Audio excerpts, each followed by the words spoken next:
नमस्ते। आज हम एक ऐसी कहानी की तह में उतरेंगे जो रोंगटे खड़े कर देती है। कहानी है भैरवपुर गांव के उस खौफनाक रहस्य की जहां एक अनसुनी आहट ने पूरे गांव में दहशत फैला रखी थी। चलिए पता लगाते हैं कि इस डरावनी आवाज के पीछे की सच्चाई आखिर है क्या।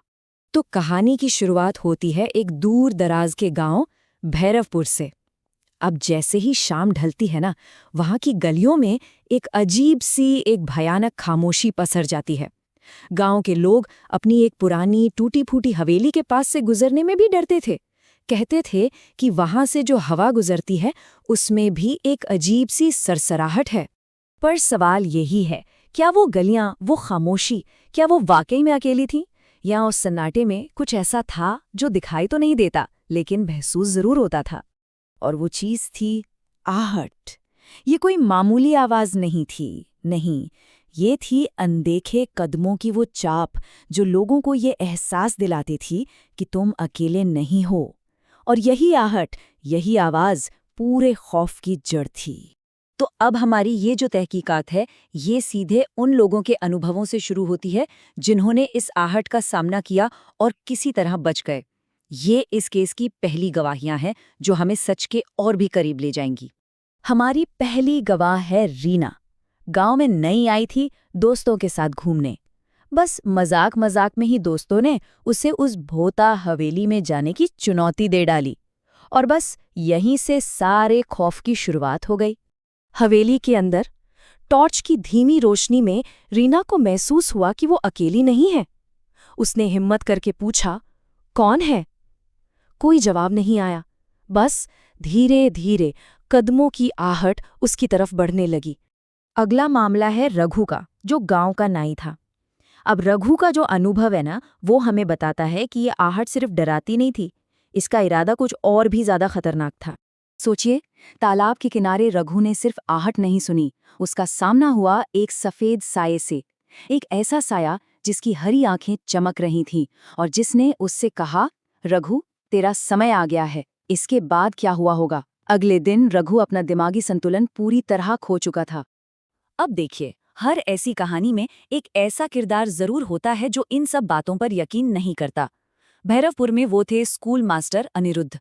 उनका मामला ये दिखाता है कि ये जो आहट थी ना, उसे किसी के विश्वास या अविश्वास से कोई फर्क नहीं पड़ता था। एक रात बिल्कुल खाली सड़क पर अनिरुद्ध को अपने पीछे भारी जूतों की आवाज सुनाई दी। जैसे ही वो पलटा, कोई नहीं था, दूर दूर तक कोई नहीं। लेकिन तभी उसके कान में एक ठंडी बर्फीली फुसफुसाहट गूंजी जिसने उसके सारे तर्कों को एक पल में तोड़कर रख दिया। तो जब हम इन सभी गवाहियों को एक साथ जोड़कर देखते हैं तो एक बड़ा ही भयानक पैटर्न सामने आता है। ये आहट हमेशा अकेले लोगों को अपना निशाना बनाती है। शुरुआत आवाज से होती है और फिर वो साक्षात दर्शन देकर अपने शिकार को मानसिक तौर पर पूरी तरह से तोड़ देती है। जब गांव में दहशत बहुत ज्यादा फैल गई तो मामले की जांच के लिए भेजा गया डीसीपी अरविंद को। अरविंद एक सुलझे हुए, तर्क पर यकीन करने वाले इंसान थे जो इन कहानियों को बस अंधविश्वास मानते थे। लेकिन हवेली के अंदर अरविंद का सामना उसी हकीकत से हुआ जिसे वो झुटलाने आए थे। पहले सीढ़ियों पर भारी कदमों की आहट, फिर कंधे पर एक बर्फीला अनजाना स्पर्श, और फिर एक रहस्यमयी आवाज जिसने उन्हें सीधे तहखाने का रास्ता दिखाया। और अब जो लोग कभी एक दूसरे को जानते तक नहीं थे, वे एक साथ आ गए। रीना, अनिरुद्ध और अब खुद डीसीपी अरविंद। तीनों ने मिलकर उस डर की जड़ तक जाने का फैसला किया। वो उस हवेली के तहखाने में उतरने के लिए तैयार थे।